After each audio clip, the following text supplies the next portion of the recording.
Hello students, welcome to the CG online classes. हम पढ़ रहे थे फाइनेंशियल स्टेटमेंट। फाइनेंशियल स्टेटमेंट में हमने प्रीवियस वीडियो में इक्विटीज एंड लायबिलिटीज, उनके हेड्स, इनके सब हेड्स और सब हेड्स में कौन सी आइटम इंक्लूड करते हैं वो हमने पढ़ा था, और असेट्स के हेड्स और सब हेड्स भी पढ़े थे हमने। और इन सारे हेड्स और सब हेड्स को हम बैलेंस शीट के अमाउंट में इंक्लूड करते हैं। अब कुछ नोट्स टू अकाउंट ऐसे हैं जो हमें नोट्स ऑन अकाउंट्स में तो हमें मेंशन करने पड़ते हैं, लेकिन बैलेंस शीट में हम इंक्लूड नहीं करते हैं इसको। तो नोट्स ऑन अकाउंट और expenses which are not shown in balance sheet, these are shown in notes to accounts or explanation। तो फर्स्ट है इसमें कंटिंजेंट लायबिलिटीज। कंटिंजेंट लायबिलिटी का मतलब ऐसी लायबिलिटीज जो फ्यूचर में किसी घटना के घटने पर, किसी इवेंट के हैपनिंग पर लायबिलिटी राइज भी हो सकती है और नहीं भी हो सकती है।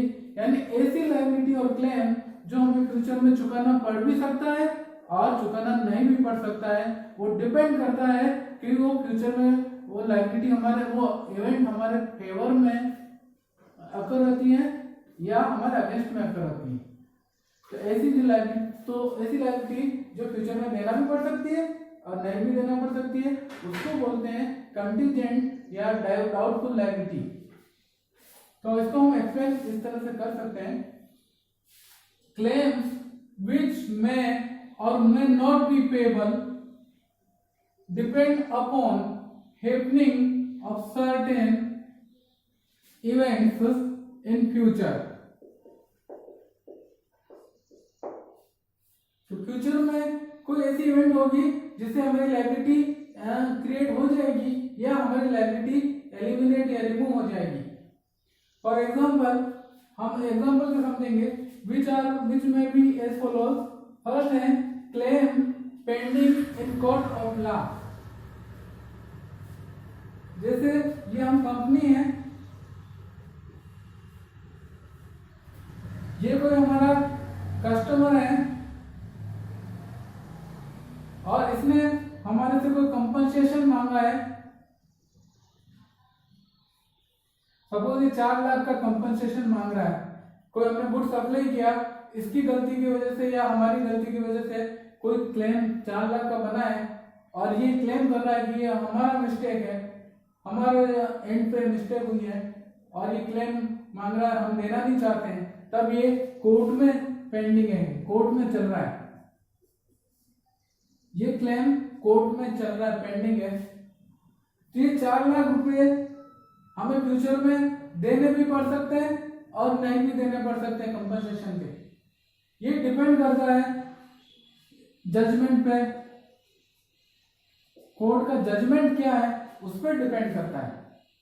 फ्यूचर में अगर कोर्ट ने जजमेंट हमारे फेवर में दे दिया तो हमें नहीं पे करना पड़ेगा, और हमारे अगेंस्ट में जजमेंट दिया है तो हमें फिर इस लायबिलिटी 4 लाख का या इससे ज्यादा जो भी कोर्ट डिसाइड करेगा वो हमें पेमेंट करना पड़ेगा।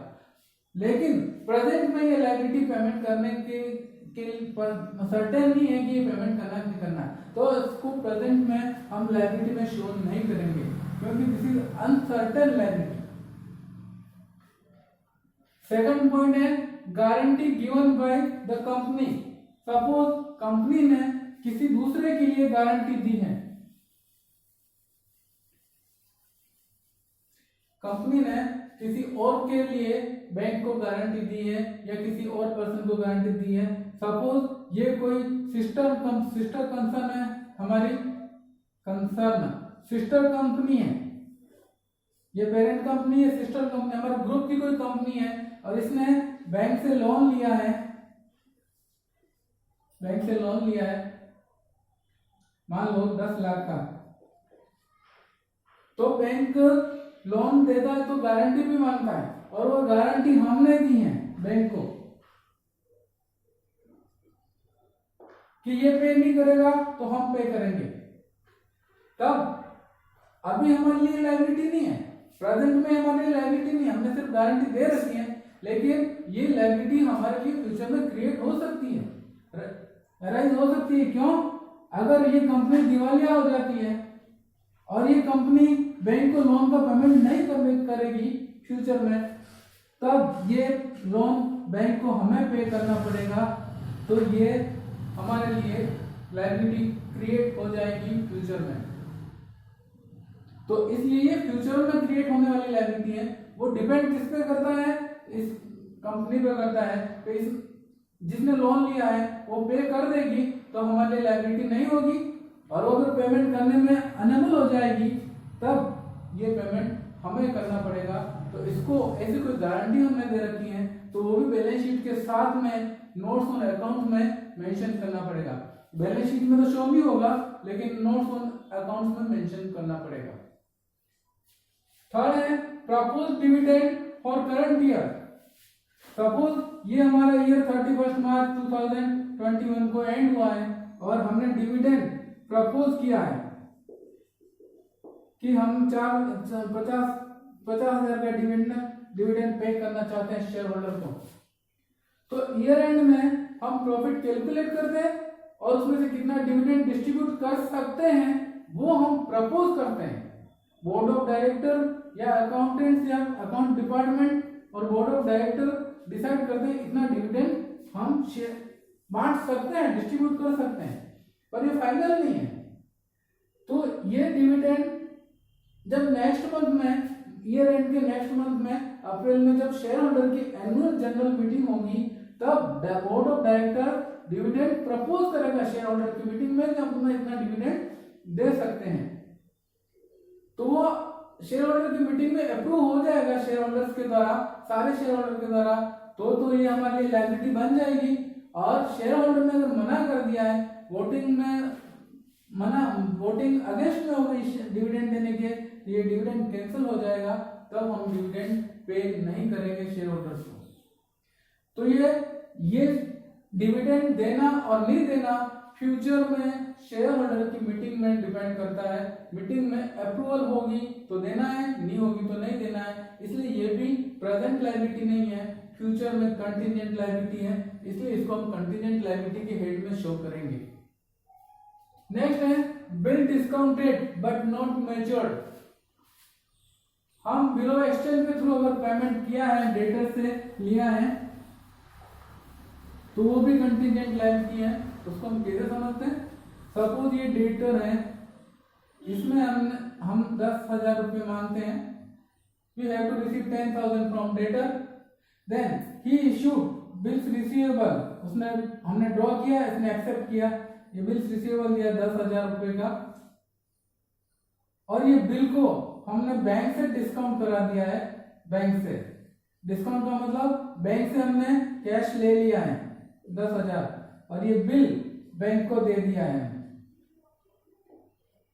अब ड्यू डेट पे, मैच्योरिटी डेट पे ये बैंक इससे मांगेगी पैसा।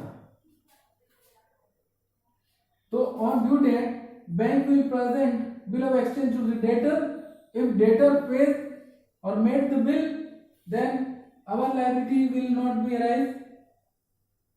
और इफ ही रिफ्यूजेस, ये बैंक को मना कर देता है मैच्योरिटी डेट पे, तो फिर बैंक ये पैसा हमसे वसूलेगा। तो कोई बिल जो हमने बैंक से डिस्काउंट कराया है और उसकी मैच्योरिटी डेट अभी नहीं आई है, तो वो हमारे लिए करंट लायबिलिटी, कंटीजेंट लायबिलिटी है। क्यों? क्योंकि मैच्योरिटी डेट पे अगर ये पेमेंट कर देगा तो हमारी लायबिलिटी खत्म, और अगर ये पेमेंट नहीं करेगा तब वी हैव टू पे 10,000 टू बैंक, तब हमारी लायबिलिटी क्रिएट हो जाएगी, तब हमें पे करना पड़ेगा। ये डिपेंड करता है इस डेटर पे, ये पेमेंट करता है या नहीं करता है, उस पर डिपेंड करता है कि हमारी लायबिलिटी है फ्यूचर में क्रिएट होगी या नहीं होगी। तो ये bill discounted but not matured, यानी जिनकी मैच्योरिटी डेट अभी नहीं आई है, वो हमारी कंटीजेंट लायबिलिटी है। कंटीजेंट का मतलब संदिग्ध और डाउटफुल लायबिलिटी। नेक्स्ट है issue of debenture as collateral security. Previous debenture के चैप्टर में हमने पढ़ा था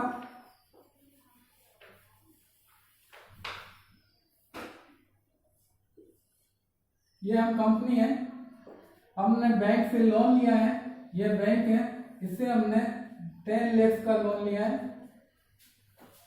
इसके लिए हमने डिबेंचर इशू कर रखे हैं, debenture as collateral security.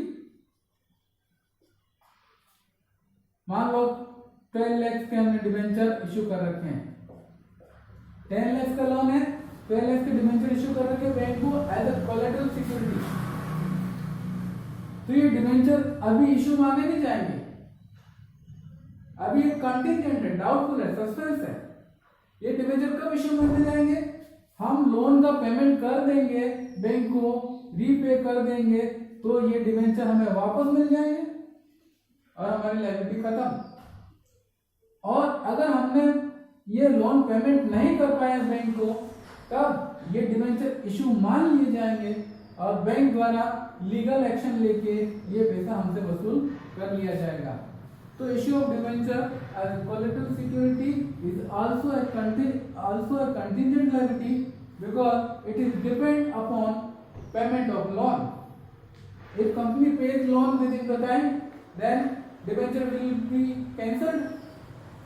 If company is unable to pay this loan, then debenture will be treated as issue and the liability will be arise for debenture. So now contingent liability के ये 4-5 तरह की contingent liability है। इस तरह की कोई contingent liability है तो हमें नोट्स ऑन अकाउंट में मेंशन करना पड़ेगा।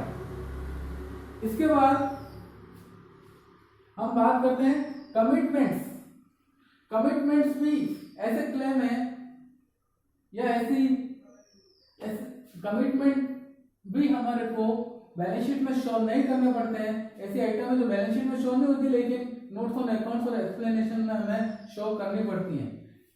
तो कमिटमेंट्स का मतलब एग्रीमेंट्स और contracts to be performed by the company in future under certain circumstances.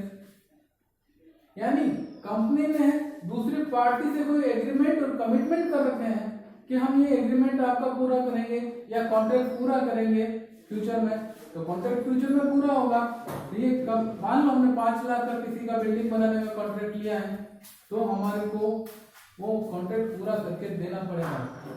तो जब तक कॉन्ट्रैक्ट कंप्लीट नहीं हो जाता है तब तक वो हमारे लिए कमिटमेंट है।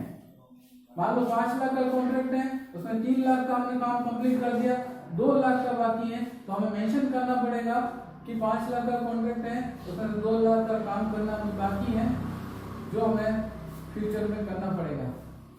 तो कोई सा भी एग्रीमेंट और कॉन्ट्रैक्ट जो कंपनी को फ्यूचर में एग्जीक्यूट करना है वो कमिटमेंट है। तो कौन कौन से हो सकते हैं? Contract remaining to be executed, यानी कॉन्ट्रैक्ट जो अभी अधूरे चल रहे हैं और उसको एग्जीक्यूट करना पूरा बाकी है। नेक्स्ट है अनकॉल्ड लायबिलिटीज और partly paid up shares. Suppose company ने टाटा के शेयर्स ले रखे हैं, टाटा लिमिटेड के शेयर्स ले रखे हैं सपोज, और 100 रुपए का शेयर है और उसपे 70 पेड अप है, हमने पे कर चुके हैं, और 30 अनकॉल्ड है। तो जब भी कंपनी ये 30 रुपीज कॉल करेगी तब हमें पे करना पड़ेगा। तो ये भी हमारे लिए कमिटमेंट है कि जब भी कंपनी कॉल करेगी हम उसका पेमेंट करेंगे।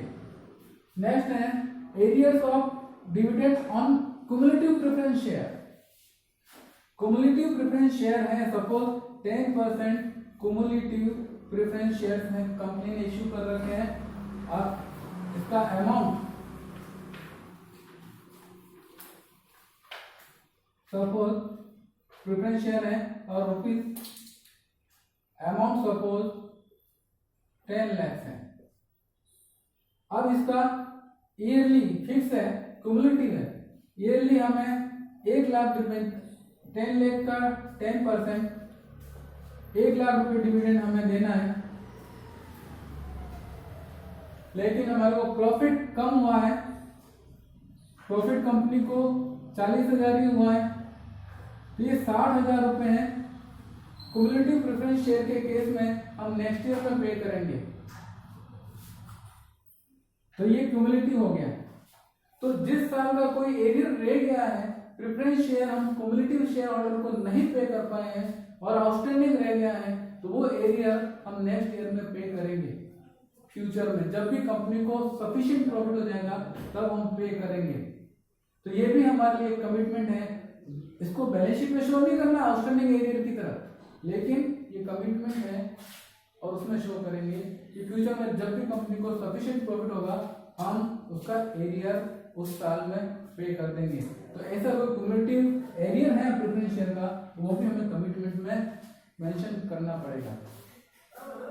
तो एक क्वेश्चन बनता है, which liabilities are not shown in the balance sheet, that we have to define contingent liabilities and commitment। या कंटीजेंट लायबिलिटी कौन सी होती है, इसका क्वेश्चन आता है, तो ये 4-5 तरह की होती है। और कमिटमेंट का भी क्वेश्चन आता है, तो आपको इस तरह से मेंशन करना है। Thank you. आज के लिए इतना ही, बाकी नेक्स्ट वीडियो में डिस्कस करेंगे। Thank you.